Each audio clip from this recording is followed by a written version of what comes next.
It's my absolute pleasure today to launch the TiE Women program for 2022 for TiE Dubai. Uh, Before I start explaining what TiE Women is all about, I would like to mention here that Hani, my co-chair who was supposed to be moderating this session, has taken very unwell, and we're wishing him a very speedy recovery. So I have jumped in, and I hope I do justice. Like, he is an amazing moderator, and I do hope I can do justice for the role he was going to play. Started in 2019 as a TiE Global Initiative, TiE Women is dedicated to embrace, engage, and empower women entrepreneurs across the globe. The program is aligned with TiE's pillars focused on fostering entrepreneurship. The sector agnostic program is focused on women-led startups, irrespective of the size of their enterprise, origin, standing, or background. Each TiE Women chapter around the globe runs many women-centric programs around the year to help our entrepreneurs skill up, to run their ventures, and supports them every step of their journey, including connecting them to investors. Today's program is all about skilling up to lead, whether you're a startup or you're working in a corporate. Many times what happens is, as a startup founder, you are thrown into the deep end without having the time or the skill to gather to become a CEO of your own company. And that's what today is all about, skilling up to lead. These women on our panel today are absolute trailblazers and game changers in what they do and in the industries that they represent. It's my honor and pleasure to introduce each of them to you. I'll start with Pauline. Pauline Madani is the owner and managing director of Nordic Homeworx. She's also the president of the Swedish Business Council. Pauline Madani had decided to convert her personal passion for wood flooring into a fully fledged Dubai-based business in 2006. That was not an easy task then. It's not an easy task now. With her strong sense for quality, design, and ability to juggle private and business life, and through her hard work and perseverance, Pauline has successfully built a business that is steadily growing day by day. Welcome, Pauline, to this panel, where many women entrepreneurs are looking up to you for inspiration. Thank you, Veena. Sophie Smith. Thank you. Sophie Smith, the founder and CEO of Nabta Health. Sophie, you are no stranger to TiE, and we all at TiE absolutely love what you do and what you represent. Thank you for being here on the panel today. Sophie is the founder and CEO, of course, of Nabta Health, a hybrid healthcare platform for women enabling the accelerated detection, diagnosis, and treatment of chronic diseases in women in emerging markets. Prior to founding Nabta, Sophie worked for Accenture. What a different industry you worked in, Sophie, as a technology consultant, and then founded several impact enterprises, including Maysoon, a doctor finding platform based in Pakistan, and Plastics, a plastic recycling company based in Sierra Leone. Sophie's lifetime ambition is to make healthcare affordable and accessible for all women. Welcome, Sophie. Thank you for being on the panel today here with us. Final panelist today is Maison Eunice. She's the general manager of Maine, but I would say that she's the founder of Maine, the Maine representation here in UAE. Maysoon leads an intercultural, client-centric team that serves the larger Middle Eastern region, including Pakistan and Turkey. She works with local fragrance houses and FMCG clients to create fragrances with a lasting olfactive signature for their brands and to delight today's consumers. Maysoon serves as a managing director and regional manager of fragrances with We Mainfills, the largest French fragrance and flavor house. Maysoon, welcome on the panel. Ladies, it's again a pleasure to have you all. I'll begin the session, of course, with going through each of your journeys, because that's what gives us a background of where you all started and will give us an insight of what gave you the idea to start your ventures and where you are today. So let me start with Pauline. Pauline, let us please introduce us to yourself and your journey and talk about how you started the venture and how you came about creating the whole business. Thank you, Veena. All right, so my name is Pauline Madani, and I'm the founder and managing director of Nordic Homeworx. We are established here in Dubai since 2006, and we sell wood flooring, but more than anything, we sell a lifestyle. And I would say that my venture started way earlier than 2006. Sometimes you don't realize what your vision is or why you started things till later on when you actually put together your childhood. I would say it started back in when I was 11 years old, and I was sitting, spending the summers over an IKEA catalog, putting together my dream home. And I was always interested in what is a dream home? And this is really what I believe today I'm bringing to the market. So I bring Swedish wood flooring to the market, and I do believe that the combination of the harmony and the warmth that a wood flooring can bring to your home, along with the health benefits and sustainability benefits that you have having a wood flooring, combines all the dreams and aspirations I had as a young girl. Now we have installed many wood floorings in not only in the UAE, but also in the region. I'm also a mother of 4, so I've always been a very family-oriented person. So I think it all brings together this wish to create a home, something comfortable. And this is what I am doing right now. And I hope that what my team also feels is that we bring something good to our clients. And this is really what we're working for. So that's a little bit about my background. So 16 years with wood flooring.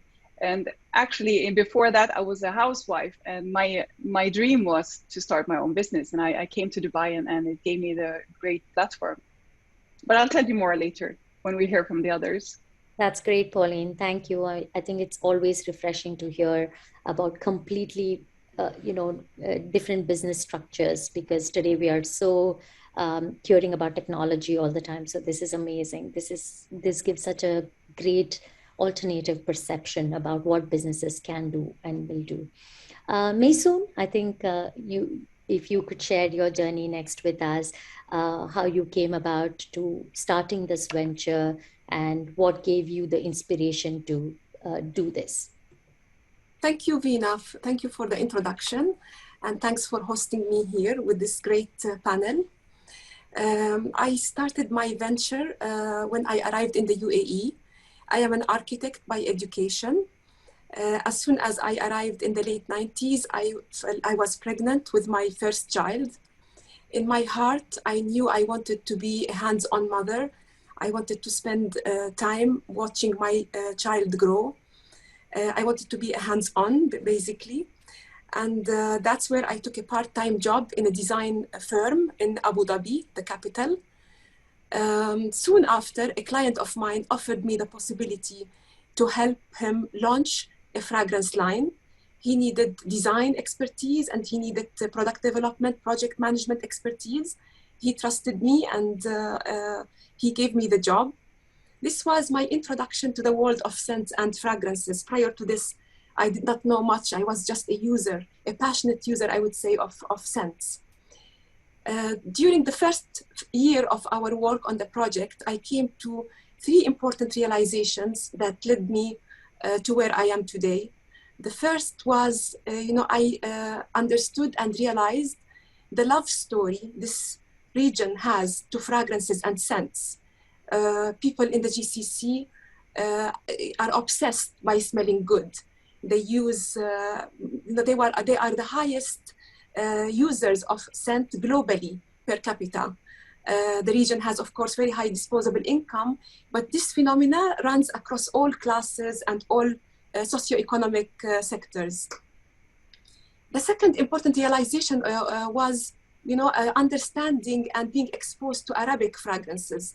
a phenomena that is really unique to this part of the world. I don't know how many of our audience today are actually in the GCC or if they are joining from outside, but anyone who has lived for a short while in the GCC will immediately come to understand that this region has its very unique approach to olfaction. Unique ingredients, unique creativity, very dynamic local fragrance houses that are continuously creating new scents, using ingredients from India, from Africa, from the Arabian Peninsula, from all over the world to entice, the needs of their consumers. Very unique, I would say, because it's quite comprehensive. The third realization I found as I started working on developing the products was that there was not a lot of creative support around available to local brands and local entrepreneurs. Indeed, most of the international fragrance houses were doing business in the region. They had clients here, but none of them had invested in local presence, in deepening their understanding of the culture and of the needs of consumers in this region. This is where my vision came in, the idea of planting, the seeds of knowledge into the consumer, into the fragrance culture of this region locally here in Dubai. Lovely, Maysoon. That's, I think, so interesting that I can ask you so many questions about what you do with all these fragrances, including attracting us to eat more than we need to when we pass a few places, I'm sure. Sophie, hi. It's your turn to take us through your journey and how you came about, with this vision of creating Nabta, which has made so many waves in the region and inspired so many of us. Please take us through your journey. I think listening to Pauline and Maysoon speak, there are so many overlapping threads. I mean, I left Accenture in 2014 because I had a very active and hands-on mother growing up. I'm the oldest of 8 children. Both my parents are doctors, but my mum, after she qualified and then had me, didn't go back into medicine. Instead, my parents set up a trust, an educational trust that now has 3 schools called PACT. And she was a governor on the board. So that was, I guess, how she kept herself intellectually stimulated alongside looking after all of us. But I knew that I wanted to make myself available to my children in the same way that she had done. I also knew that I wanted to build. And so I left Accenture because although I think it is one of the most flexible work-friendly environments and was even back then, it still didn't really offer me the flexibility that I thought I would need. And I stumbled into entrepreneurship. I mean, I made a decision to leave. I converted all of my savings. I had stock options in Accenture into cash, and I put that into my first companies. But really, I rolled through companies at speed because I knew that I wanted to build something, but I had no idea what I wanted to build. And my first company isn't on my LinkedIn profile.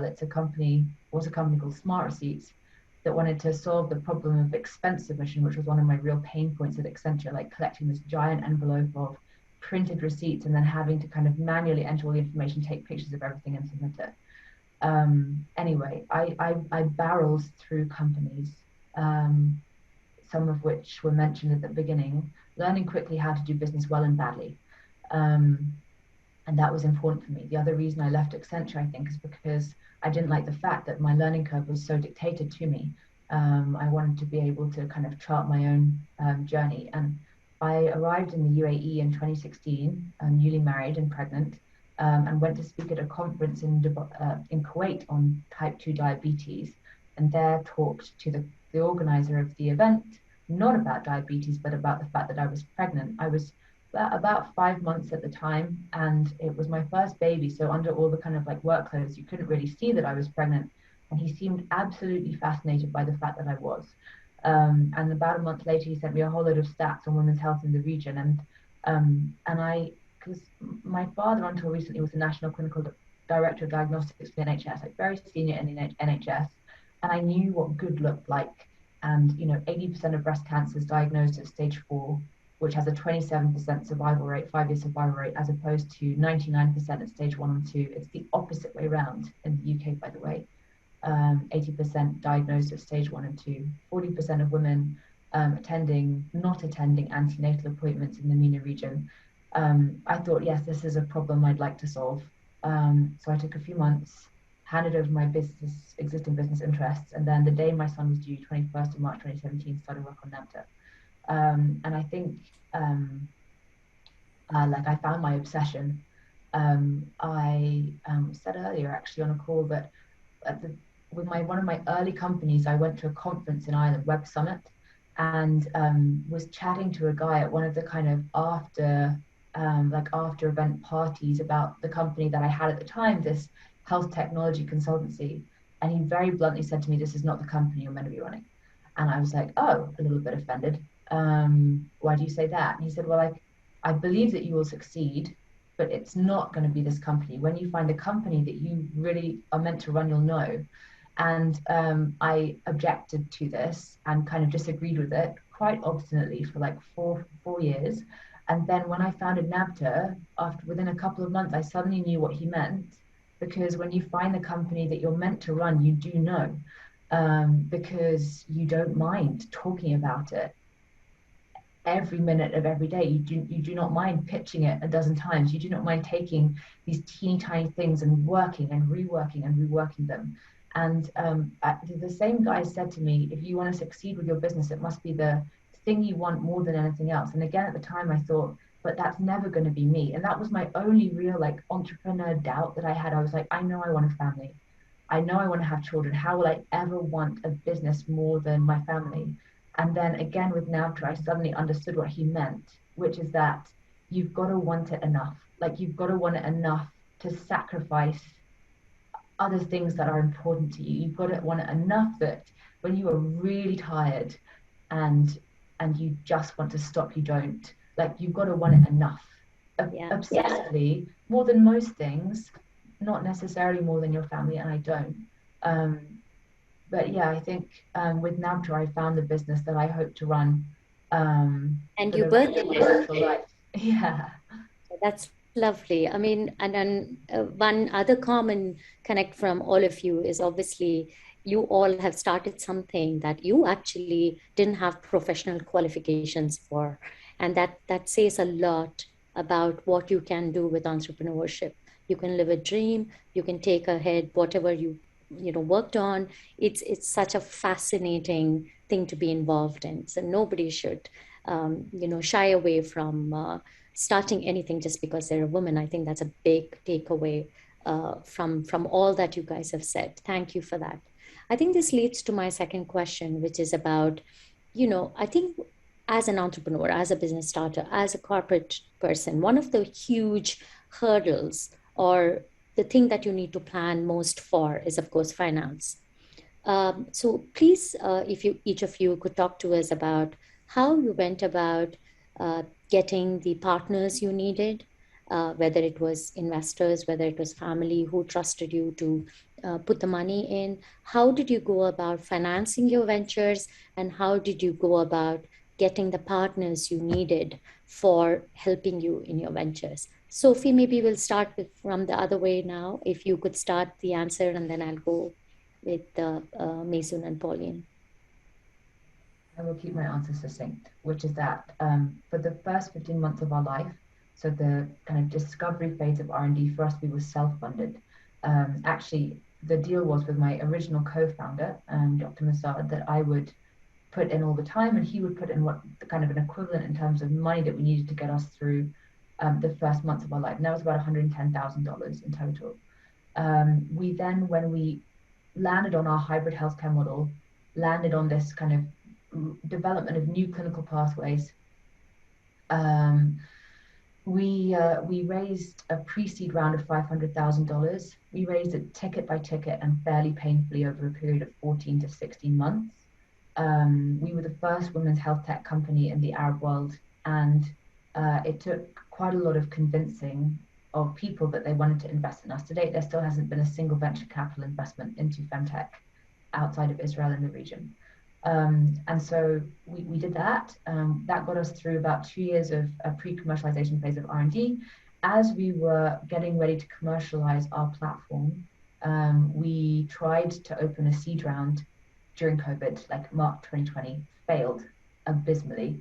No one wanted to invest in anything that was not BAU or like, you know, pure kind of SaaS appointment booking or something COVID related. We got through that like 9 to 12 month period by the skin of our very poor teeth.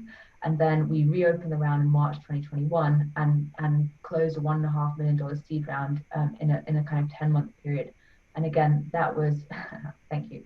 That was with 20 angel investors and 2 angel syndicates, with tickets through a special purpose vehicle from as small as $1,000 up to the main ticket from our lead investor, which was several $100,000. And I can tell you, you have to work as hard for $1,000 as you do for 100,000. So a learning experience for us, but because we had a significant amount of research and development to do, both technically and clinically, before we could begin to generate revenue, we always were going to need to rely on external capital. And so that's what we did. That's amazing, Sophie. I mean, to actually so candidly talk about this is, I mean, I can't thank you enough, because everyone, what we read about is people who have succeeded in raising it so easily, and it feels like they've just had a you know, drink with somebody in a club and got it. And, you know, the hard work never gets written about. That's amazing. Thank you for sharing that. Pauline, I know you have a totally different journey through the partnership and the investing. Please tell us about that. Well, it's not very different in terms of money, but it was, and has been only self-funded from the very beginning. So I would say our investment until we could actually break even, it took us about 2 years, I would say. And it required about $500,000 in order to reach that as an investment. And that's when we started. And I mean, for us, actually, the company was started by my husband in my name, because my husband always thought, because we actually lived in Saudi Arabia prior to Dubai, where I was a housewife, and we decided to relocate to Dubai because, you know, we are both very ambitious people. My ambition was perhaps not to be an entrepreneur as much as perhaps working in the corporate world, but my husband is the big entrepreneur in our family and truly believed that I could be too. So he actually started the company while I was still at home with my 4th child. But I realized soon enough that I wanted to be involved. And when she was 1.5 years old, this is where we were still investing money into the company. I said, okay, it's time. I definitely want to step in and do what I can. 6 months later, we had September in 2008, and I think everyone knows what happened then. So it was a very rough beginning where we kind of turned a point in July of 2008, and it all crashed on us. And we had to rebuild, and I was part of the rebuilding, and that was a really tough journey, having still pretty small children. But this was our ambition as a family to make this successful. And ever since those 2 years, we have been able to finance our growth internally. So this is how our journey has been, and perhaps. You know, we were at the beginning around 10 people in a warehouse / showroom / office with a dog hotel as the neighbor in Al Quoz when we started, and we eventually now have a nice office and a separate warehouse, and we have 40 employees, and we do everything in house. So it's been an amazing journey, and I'm lucky enough that we managed to do it as a family, and even though I am the operational person in this venture, my family and my husband especially has been, you know, the supporting person in what we're doing together. No, this is amazing, Pauline. I think to have that alternate view that you actually always don't need investment. Sometimes it's okay to grow the business over the years. I think we have many examples, I mean, including I don't know, Zoho and so many others which have bootstrapped and actually continued businesses for hundreds of years, which is amazing. Maysoon, it's again, you know, coming back to your business, which is so unique. You know, you never think about fragrance till somebody talks to you about it like this. And so how did you go about getting the partners for it? Because you didn't have the, I mean, you saw the idea, you saw the opportunity. So how did you go about getting the partners for it? How did you finance it? If you could just take us through that, please. So the vision from the beginning, I was very lucky because I met during my work on the project for this client, I met Arturetto Landi, who is a senior perfumer. You know, our work, the creativity is built around perfumers. They say there are less perfumers in the world than there are astronauts. So maybe globally, 800 altogether, men and women working as noses. They have the ability to use 2,000 plus ingredients to create fragrances. And Arturetto, whom I met during the work on the project I was explaining to you about, has joined forces with me and had the same vision. Let's do something in Dubai to serve the local market and to bring that creativity locally to local brands and entrepreneurs. And in our story, we had 2 rounds. The first round, I wouldn't say we went wrong, but it was 2003. I was pregnant 4 months with my second child. We prepared our pitch deck and we went on a road show. We met 5, 6 out of the big fragrance and flavor houses, and no one was interested. The geopolitical situation in the Middle East, we were just about to go into the second Iraqi war, and no one wanted to hear anything about the region. One small company, at the time small, they are very successful at the moment, approached us proactively. And it happens that one of the shareholders knew the region and understood a bit and was enthusiastic enough to support. And we jumped on the boat together. This was the first 18 months of our life. Few months down the road, we started understanding how visions can vary and how this difference of perspective can lead partnerships, not necessarily, sometimes to end and to start all over again. Because while we were extremely focused on building the knowledge and bringing the expertise locally to Dubai, investing in the region, it was not the same vision for our partners. So in 18 months, we ended that partnership. One of the companies we met in 2003, this was 2005 already. My son was running around now, he was 2 years old. One of the companies we met in the first road trip came back to us, and that was Vima Nefis. From the first discussions, it was easy to realize Vima Nefis is a family-owned company. It's a 150 years old, run by the 4th generation, and we have the 5th generation of the family coming in. It is the biggest in France. And indeed, since I joined in 2005 until today, we came from being number 10, 11 into being number 5 globally. And I would say this is thanks to the entrepreneurial spirit of the organization. And it was very easy, as Sophie said, I relate very much to know that you are at the right place with the right people, because the motto of the president at the time, and still our president, Mr. Mann, was, the network is global, but the knowledge and expertise is local. And that was exactly the vision we had for ourselves. And that's where we started all over again, but this time with a proven concept and with lots of learnings from the previous round. And yes, now 16 years on, we are still growing, of course, with challenges on and off. But today we came, as I relate to what Pauline said, we came from a small office.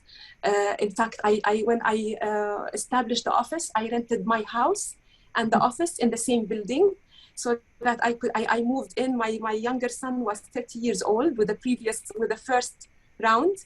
And it was easy because I was running up and down the house on the 4th floor, the office on the 2nd, doing the breastfeeding and taking care of the baby.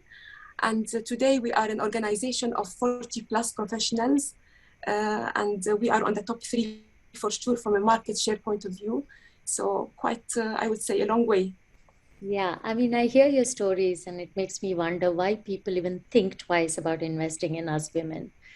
They should just go all out and invest in us. But I have to ask you one question, Maysoon. We're coming out of COVID. How did these 800 noses protect their smell through these 2 years? I just, I mean, I have to ask them, they must have been so protected, right? That they Thank can't. you. Thank you for posing the question. In fact, the stress and that COVID has caused in our industry goes well beyond the perfumers, because perfumers are the ones formulating, but we do have also a whole community of professionals smelling day and night. We have the evaluators who actually smell in order to tell if something is good or bad. We have the marketeers who are smelling market products every day. So it's a whole industry that is, built around, yes, smelling every day. And indeed, it did traumatize, I would say, COVID, the industry. And we had few cases with people losing the scent of smell and feeling really, vulnerable about even talking about it. So it was tough on the industry for sure. Yeah, I mean, we all who got COVID, which is most of us here, were asked to smell a few things to get our smell back. So it just struck me that, it could have been a thing. I think moving on, I mean, Maysoon, please stay on this with me, because we have started talking about challenges. I think one of the things that people do when they start ventures is think about the challenges, right? In one way, it's great that they're analyzing what could go wrong and what they need to be prepared for. But some things you can't prepare for. You go on the journey and then you learn that something that you never envisioned would be a problem has become a problem. And then you overcome it because it becomes an opportunity. Like in your case, you saw that there is no availability of this kind, though there's such a huge market, there was no available professional team to run this kind of a business. So take us through your challenges, because I think lots of learning comes from challenges in our journeys. So take us through that, please. Definitely, Veena. It has been a 15 years journey, and really when I think about it, I can say that the challenges can be divided into two stages. Those that come at the earlier years, and then those that come a bit later on. On the first few years, really the challenges were mostly internal, meaning they were all about, making sure that you have the right product fit for the market, making sure that you have the right organization in place to deliver what you promised to your clients. It's really more internal, I would say. The market, because we were the first to hit the market. We were the first fragrance and flavor house to establish a presence dedicated to fragrances with a perfumer dedicated to the region, very senior perfumer, as I have explained. So the market was all open for us, and we were winning really left, right, and center. The challenge was all internal at that point of time. Then, you reach a point with your development where, everyone has now seen the concept, everyone now has realized the opportunity, and competition starts mounting up.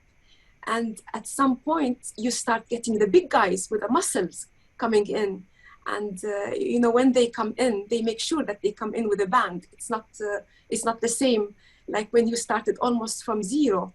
So then the challenges are really become market driven, and you have it becomes a very competitive environment, and you need to reinvent yourself all over again.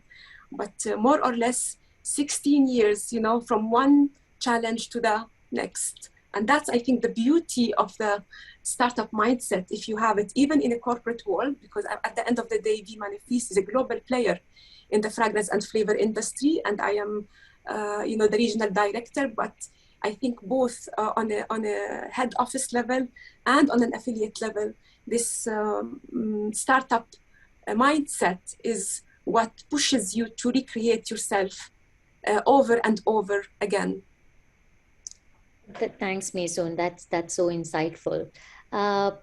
Sophie, if you could tell us, I mean, you've already touched on the kind of challenges you had in the investing rounds, but tell us about what challenges you're facing now as you grow, as you establish yourself as a market leader. what are the challenges that you're seeing, especially for a young entrepreneur like yourself? Pauline and Maysoon have been in this for 16 years. You're a baby compared to, you know, the startup world.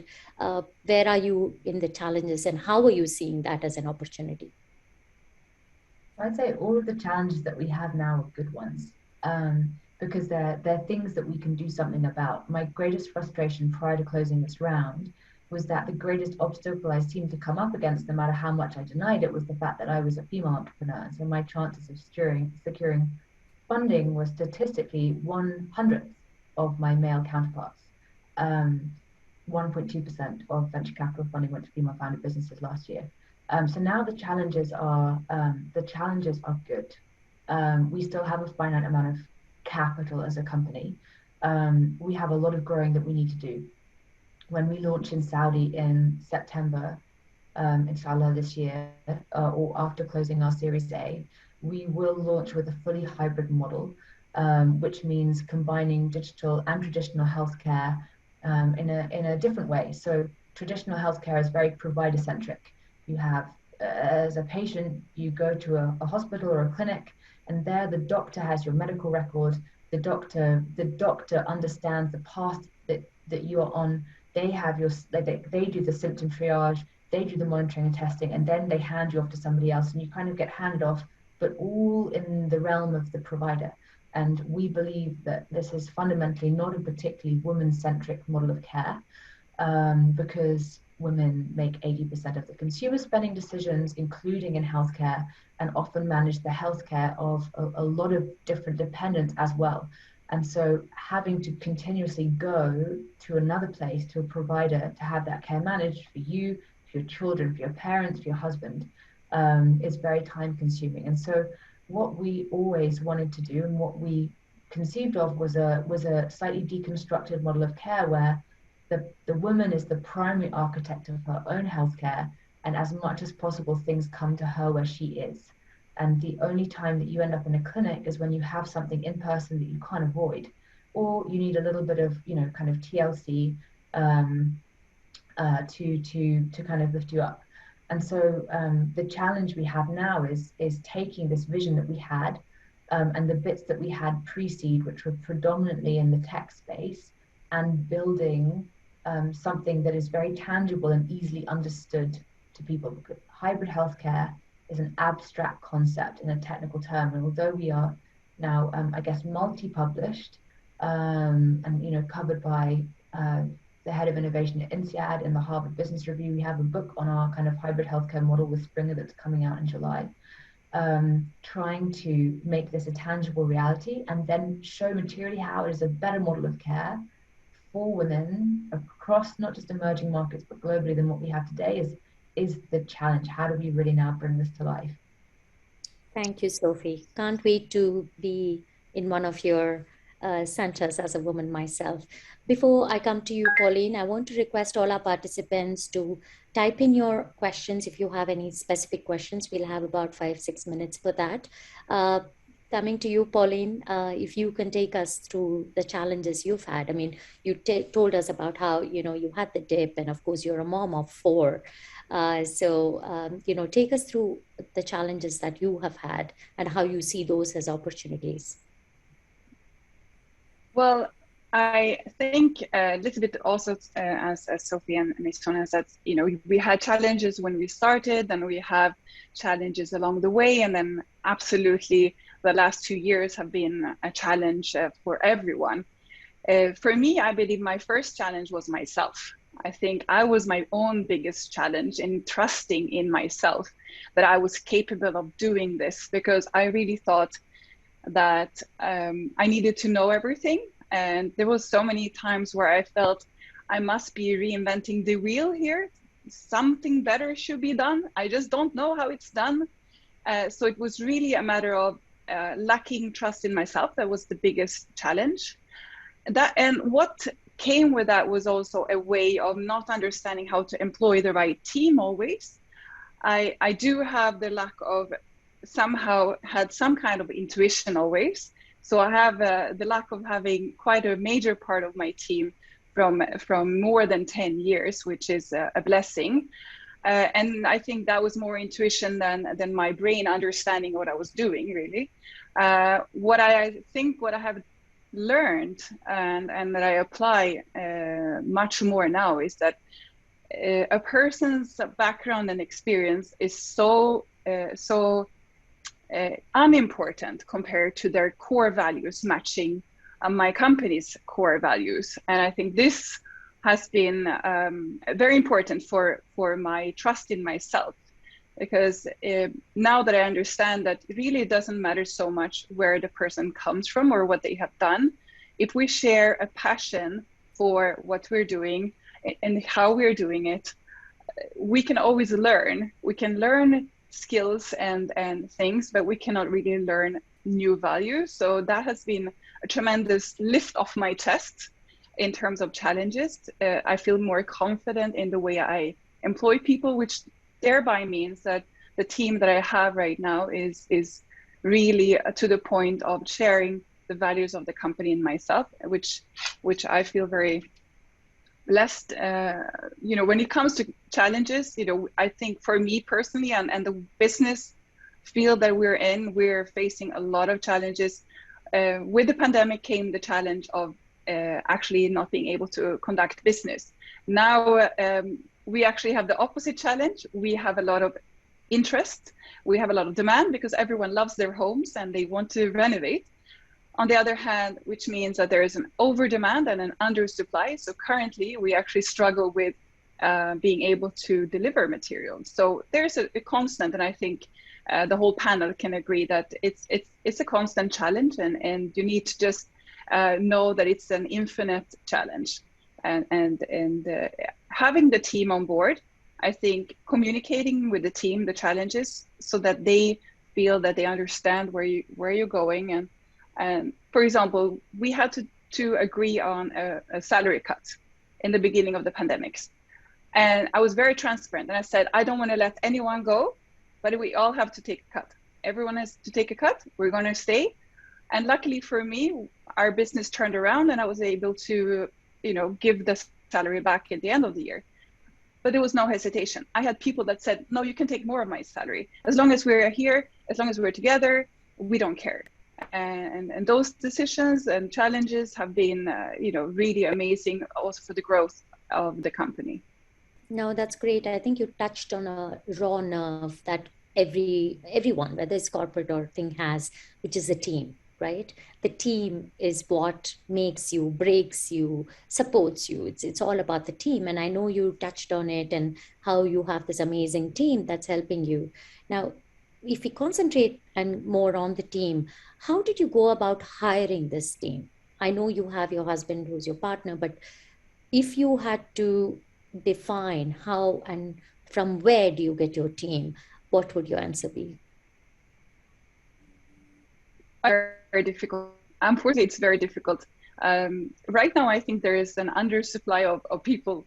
And when I use both. Recommendations are always the best, but they're hard to come by. I do also use recruiters, which helps, but it is very challenging. For example, using the recruitment online, for example, these platforms.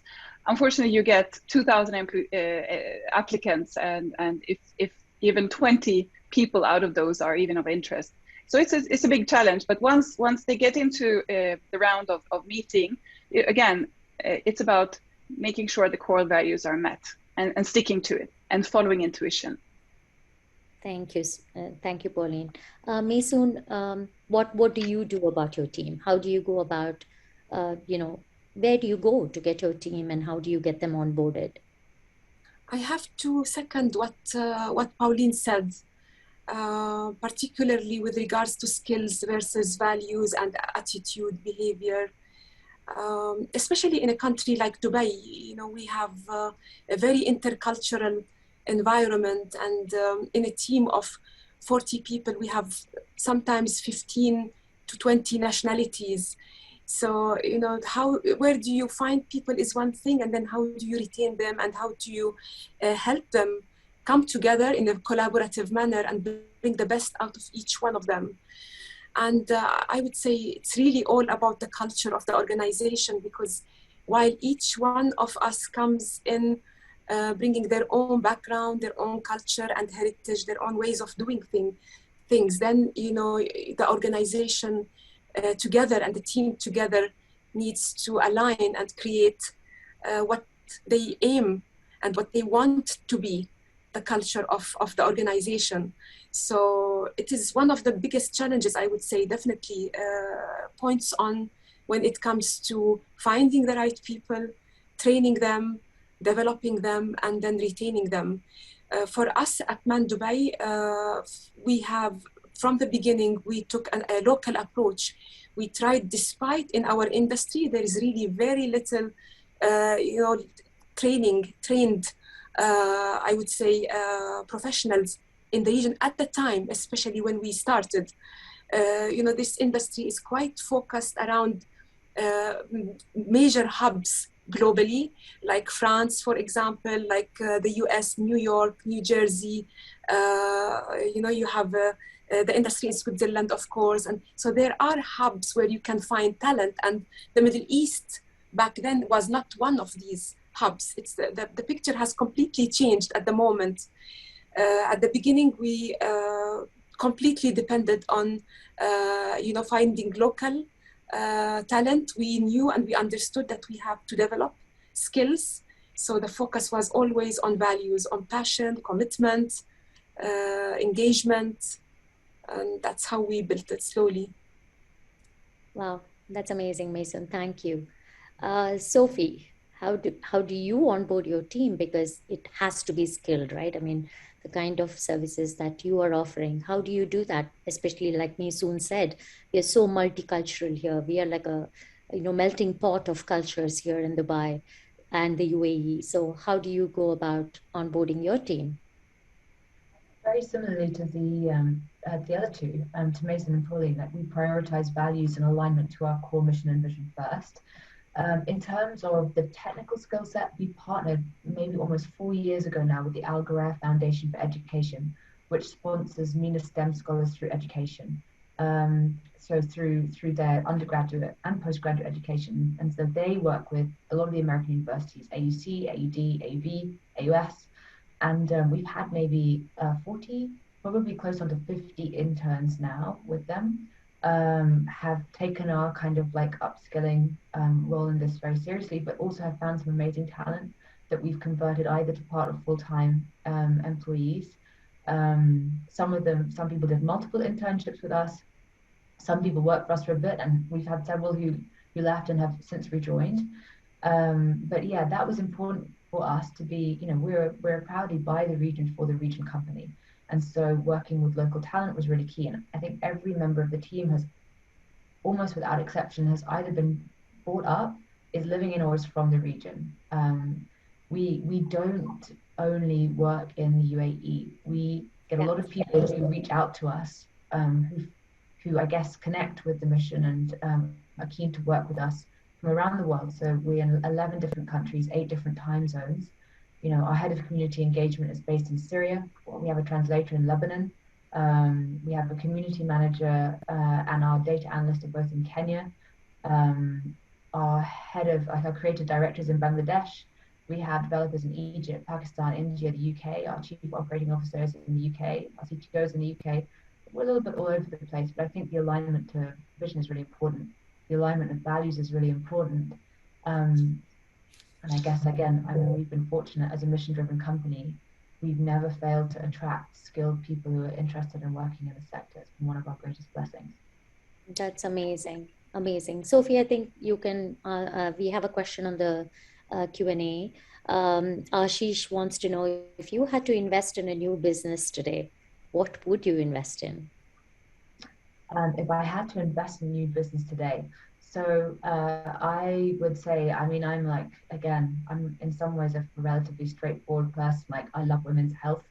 I think as Nabta, you'll see us as a company, and then as we grow, and maybe in a few years when I finally start to take my own salary out of the company, making personal investments all in the femtech space. So we have a couple of planned investments and acquisitions for this year. Yeah, I mean, the femtech market is huge. There are some pretty alarming stats. 97% of women in emerging markets will require help conceiving in the next 10 years. Male fertility is tending to zero by 2040. It's dropped by 50% globally in the past 30 years. So it's a big problem area. Rate of chronic disease, which we're obviously focused on, is increasing faster in emerging markets than anywhere else. So I believe there's a huge opportunity here. It's still largely untapped. And because it's a space that I know, it's a space that I love, that I would invest in. Great. Maysoon, where would you invest? If you had to start or invest in a new business, what would that be? I like that question. I would love to invest in the space of design and art. And I would love to invest on scents as a form of art and as a form of, as part of human culture, as a medium of communication. And I don't think enough is done in that space yet. I see tremendous potential, and I'm so happy to see how the UAE is coming and Saudi now, you know, on this front with these beautiful events, amazing institutions, fostering art and in the region, and encouraging and supporting young artists around. Absolutely. Pauline, where would you invest in? Where would your interest be if you had to do this again? Well, since my daughters are now 15 to 23, and I must say the lovely thing is that I have one daughter who's interested in art, or she's an artist. And she's also extremely interested in becoming a doula, and female health is really of great interest of her. So, you know, listening to everyone on the panel, and I have a daughter who wants to start an eco-village, which again is about sustainability and a different kind of future. So if anything, I would save my money up and invest silently in my daughter's businesses in the future, because I do believe that they have to run it. So I'll have to close my eyes and let them do what they want. But I definitely would, if I have any money, then my daughter's businesses would be the place where I would invest, because I think it's extremely inspiring to see what they are doing, and to be able to help them would be, of course, why not me? Why someone else? Yeah, absolutely. I think one of the things that we all do here is, of course, mentor women and encourage them to do whatever they want to do. And I think you guys have been phenomenal on the panel. I wish I had 2 more hours to ask you many other questions, because as you were speaking, I was thinking about this, that, and so many things to ask. So if you're okay for people to send in their questions even later, please do share your LinkedIn profiles on the chat so people can connect with you and ask you, because you all come from such diverse industries. Before we sign off, I think we have time for one thing from all of you. Pauline, stay there with me. What would be that one thing that you will tell an entrepreneur today who's thinking of a startup, has a new startup, you know, and is going through all these questions? Am I doing the right thing? What should I be doing? What would your one advice be to a startup founder? Well, I think something I never did when I was younger, when I started my business, was to realize that there are so many people that have, as I mentioned earlier, I didn't want to reinvent the wheel, and I felt I did it. And one thing I could have done is to ask for more help, to reach out to people that had the experience, to be part of mentorship programs. I never did those things. I always was focused on managing the business on my own, of course, with the support of my family, but I didn't reach out the way I'm reaching out today. And I'm lucky enough to be able to be part of mentorships program where I'm a mentor. But I wish I would have become a mentee early on and learned. That would have been very inspiring. So I would say do extend out to other people. Yeah, fantastic. We do need to reach out more and not put too much of pressure on ourselves, for sure. Maysoon, what would you advise a new startup, a founder who's going through many questions? What I would like to share is, often we find ourselves in difficult points with a lot of anxiety and stress, and trying to solve problems that seem in the moment to be black and white kind of. And in these moments, I would encourage to look for alternatives and to remember that it's a shade, and that there are, options beyond A and B. And it takes a bit of creativity and maybe a change of perspective, the way you look at it, to realize, how many possibilities you have. People sometimes find it as a, they find it as a weakness. They say, you can't eat your cake and have it at your hands. But I believe that in life you can. If you think out of the box, if you insist, if you hold to what is important to you, you will find the shade that fits you best. I love that. It's just a shade. I love that analogy. And I think you have one question which we will extend, because this is a fun question to answer. So do you think there's going to be NFTs coming in for fragrances soon? It's a specific question to you, actually. I love that. I don't understand NFTs fully yet. I'm trying to, especially in the domain of arts. And there's a lot of speculation. Why not? Yes, maybe. I know that there are few projects ongoing at the moment. So yes, why not? Oh, that's lovely. Sophie, I see that beautiful human being sitting on your lap right now. But what would be I can already see what you're going to say. You can do everything because we are capable. But what would be that one advice to a startup who's starting off babyier than you? So asking all those questions.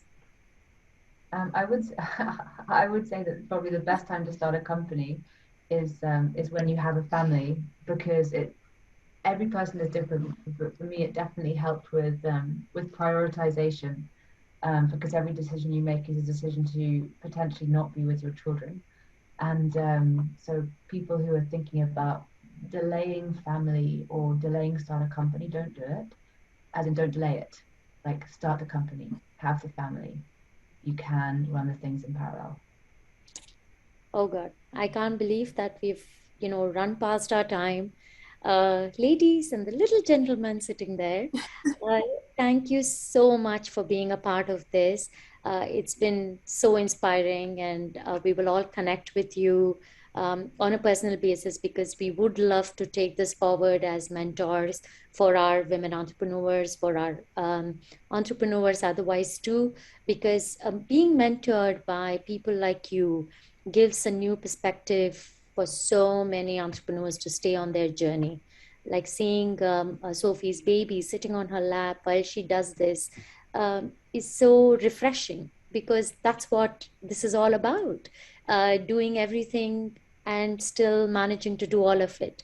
Thank you, ladies. I can't thank you enough for being a part of this panel. And as a launch of our TiE Women 2022 program here in Dubai, it's my pleasure to have introduced to our community. Thank you, and we look forward to a continued support from all of you. Please do type in your LinkedIn profile so people can ask you if they have any questions.